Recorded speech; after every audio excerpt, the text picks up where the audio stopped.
Let's explore some ancient connections. Myths from thousands of years ago tell of the Anunnaki, the heavenly ones, who, according to Sumerian stories, created humans. These beings, described as powerful rulers with amazing knowledge, left their mark not only on clay tablets, but maybe also in the very foundation of the Church. What if the symbols, rituals, and power structures of Christianity aren't just from God, but are actually from a much older, alien civilization? This idea takes us through a maze of artifacts, architectural puzzles, and similar rituals that might reveal a hidden connection. The Anunnaki, a group of gods from Sumerian myths, were worshipped as the creators of humankind.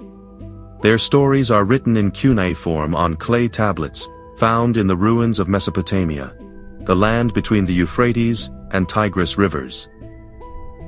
These texts describe the Anunnaki as supernatural beings with advanced knowledge and technology, almost like gods from another planet. The similarities between the symbols and rituals of the Anunnaki and those of Christianity are surprising. Ziggurats, the huge temples of the Sumerians, look like the stepped shape of Gothic cathedrals from the Middle Ages. Both are places of worship that reach for the sky. Symbols of the Anunnaki, like the winged disc, also show up in different forms in Christian art. Think of angel wings or the halo. These connections make us wonder if the roots of Christianity go further back in time than we thought, maybe even to the very beginning of civilization. By looking closely at these artifacts and buildings, we might discover a hidden link between ancient civilizations and modern religions. A connection that could completely change how we understand history and faith. The Sumerian ME tablets were like super important blueprints. They supposedly gave the Anunnaki control over everything: civilization, the laws of nature, even human destiny.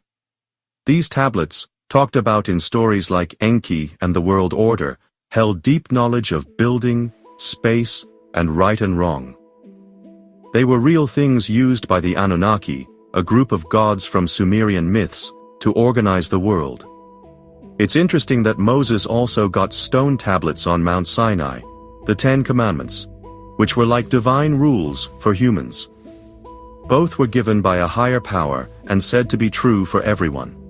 The Bible says the commandments came from an invisible God, but Sumerian stories talk about specific beings who taught these laws. Archaeological finds like the Kirk Stele, an Assyrian stone pillar from way back in the 9th century BC, also show that ancient Near Eastern law codes existed hundreds of years before Moses' commandments. These discoveries help us understand how legal texts spread in the ancient world. The Ark of the Covenant, a fancy gold-covered wooden chest, is described in the Old Testament as a super powerful and dangerous object. It's said to have burned non-believers, split rivers, and knocked down walls. It had 2 cherubim on top, which looks a lot like the winged guardians of sacred shrines in Assyrian reliefs. Sumerian texts also mention dingir boxes that held divine energies and could only be opened by special people. Modern theories, like those by Erich von Däniken, say the Ark was actually an electrical device. The gold could have been insulation, and the cherubim could have been like parts of a capacitor. If the Anunnaki really did have advanced technology, the Ark could be a leftover piece of it, later made to seem mysterious and used by the Church. These ideas encourage more research and could totally change how we think about ancient civilizations and their technology.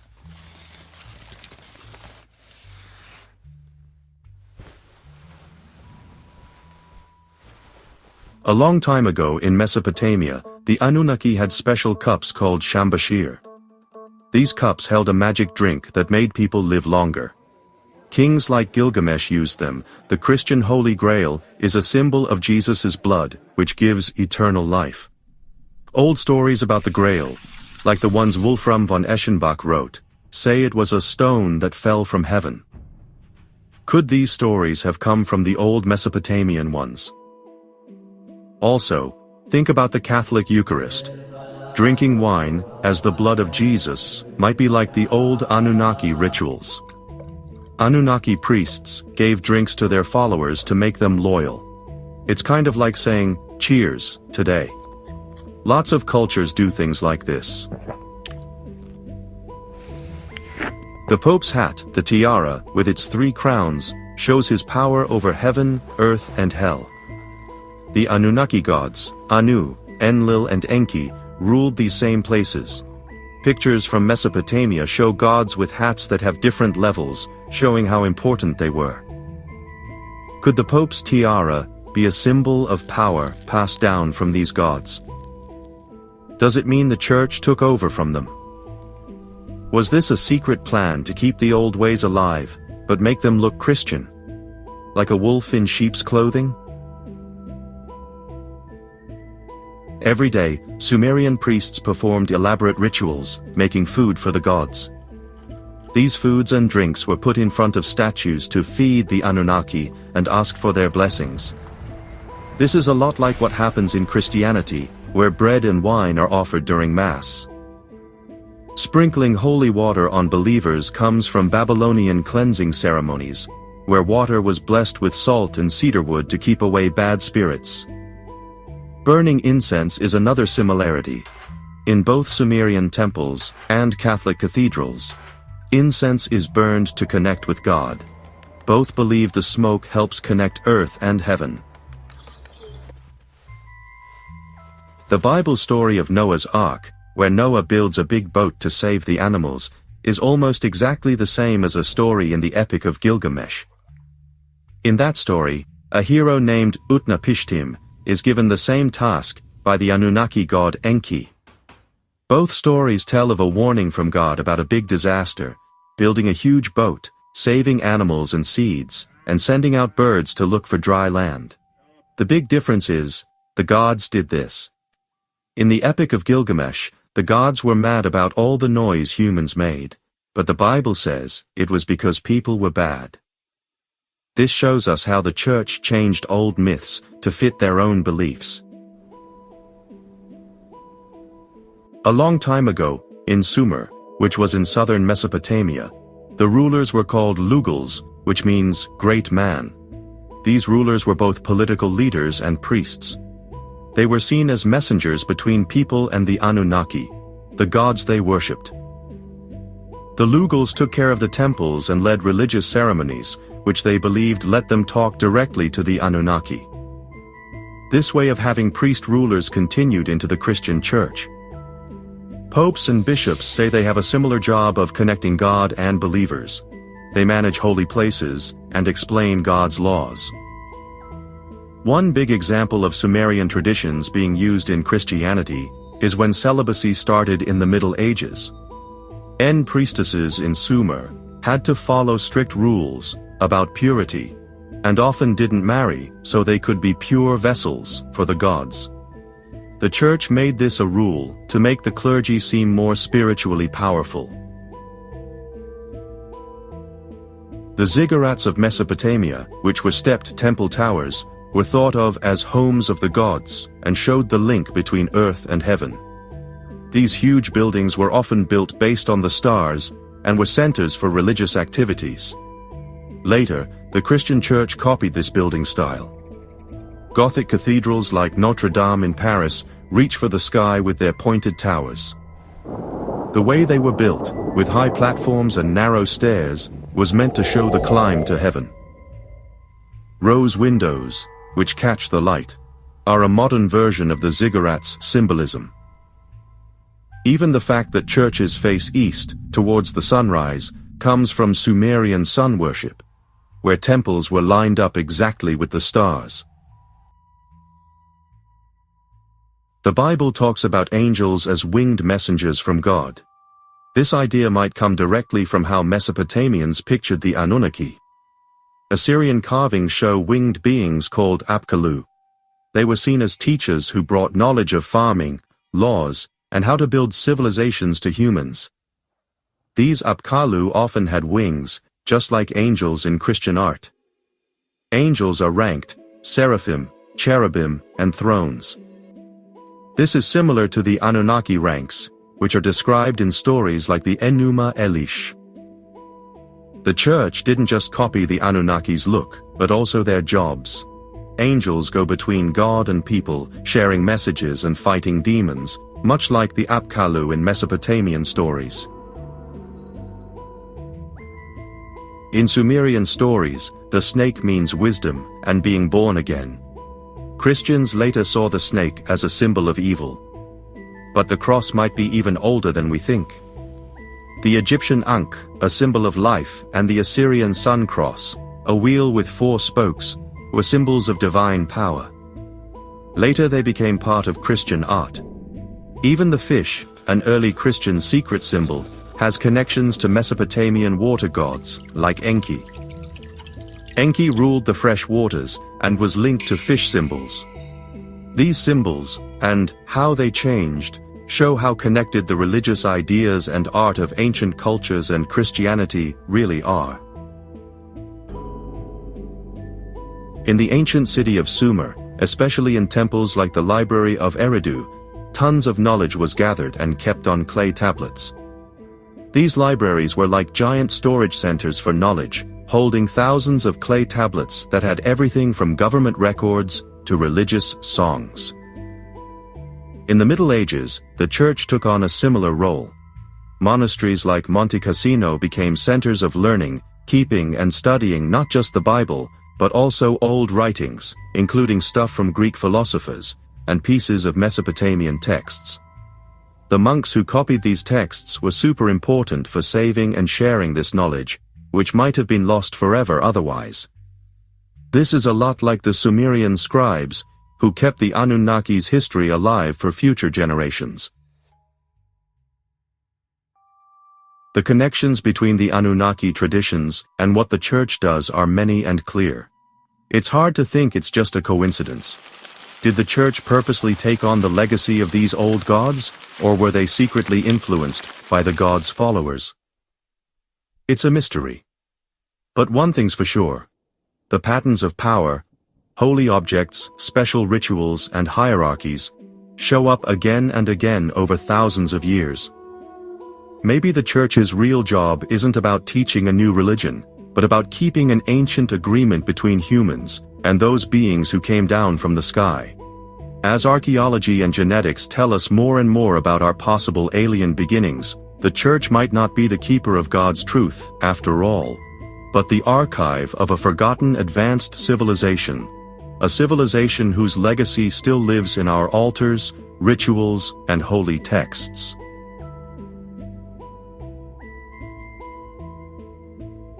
In the middle of the fascinating world of ancient Mesopotamia, one artifact stands out because of its mysterious and possibly alien origin, the Stargate of Sipar.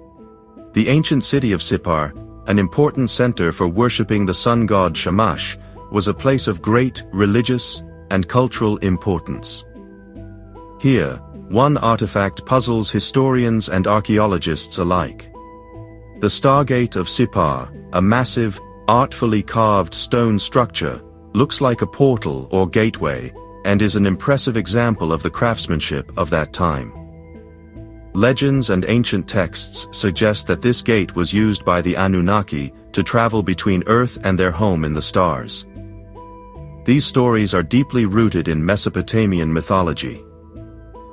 The carvings on the Stargate show star maps, unknown symbols, and figures that look surprisingly similar to modern depictions of astronauts.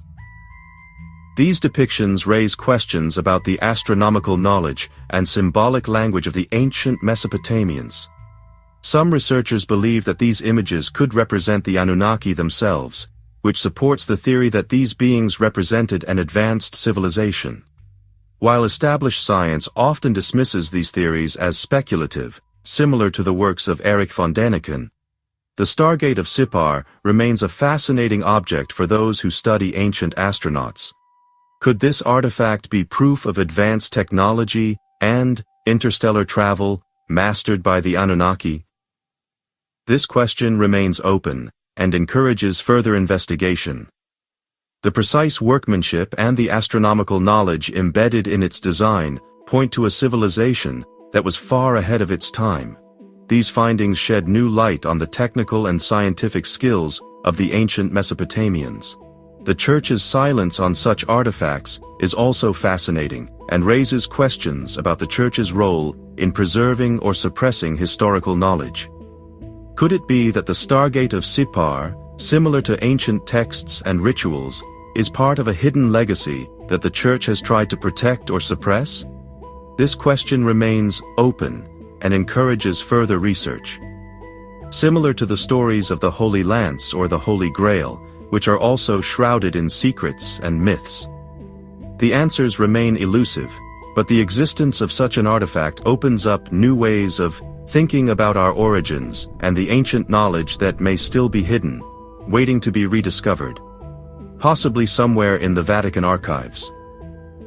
As we continue to uncover the secrets of our past, the Stargate of Sipar stands as a tempting clue and challenges us to look beyond conventional history and consider the extraordinary possibilities of our ancient connections with the Anunnaki. Maybe it's time to change our perspective, like Copernicus did, and see the world with new eyes.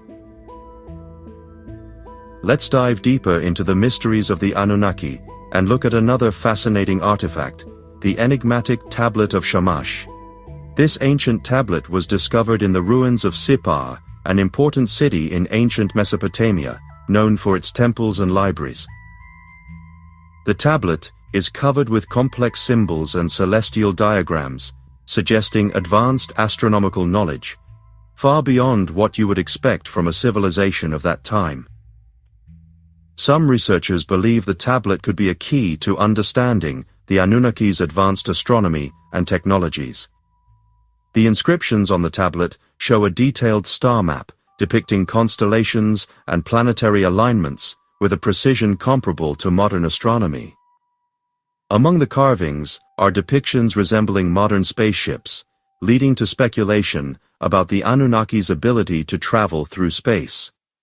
These depictions have fueled the theory of ancient astronauts, which suggests the Anunnaki may have been interstellar travelers. Could this tablet be a record of their travels or a guide to their celestial origins? What makes the Tablet of Shamash even more fascinating is its connection to the worship of the sun god Shamash, a central figure in Mesopotamian mythology. Ancient texts suggest that Shamash wasn't just a god, but a powerful being with vast knowledge of the stars and the ability to manipulate cosmic forces. Was Shamash an Anunnaki leader who guided humanity with his advanced wisdom and technology? Think about the Nebra sky disk, another artifact showing amazing astronomical knowledge from the past. The mystery deepens when we consider the Church's attitude towards such artifacts. Like the Stargate of Sipar, the Tablet of Shamash is met with skepticism and silence from religious institutions. Is this another piece of the puzzle the Church wants to keep hidden, for fear of challenging established doctrines? It almost reminds one of the Vatican's secrets. As we continue to explore these enigmatic artifacts, the Tablet of Shamash stands as proof of the possibility that our ancestors were far more advanced than we ever imagined. It invites us to question the origins of our knowledge and the true extent of our connection to the stars. The answers might lie in the ancient symbols engraved on the tablet, waiting for those with the courage and curiosity to decipher them. Perhaps the truth is closer than we think. As we delve deeper into the mysteries of the Anunnaki, we stumble upon a question that puzzles scientists and enthusiasts alike. Why does the Church seem to hide or ignore artifacts and knowledge about the Anunnaki? To solve this mystery, we must go back to the roots of religious institutions and their historical relationship with forbidden knowledge. Throughout history, the Church has been the guardian of spiritual and worldly power, and has shaped the history of human civilization. It preserved sacred texts, protected ancient relics, and influenced the course of history. But with such power comes the responsibility of maintaining control over the beliefs and perceptions of the masses. This control is crucial for preserving the Church's authority and its interpretation of human origins and divine intervention. The Anunnaki, often depicted as ancient astronauts or gods from another world, pose a direct challenge to the religious narratives maintained by the Church. If the origins of humanity are linked to extraterrestrial beings with advanced knowledge and technology, this could undermine the fundamental beliefs of creationism and divine order. The Church naturally tries to avoid this potential upheaval. Just think of the story of the fall of man. Just think about the story of Adam and Eve. Let's consider the numerous artifacts and ancient texts that refer to the Anunnaki.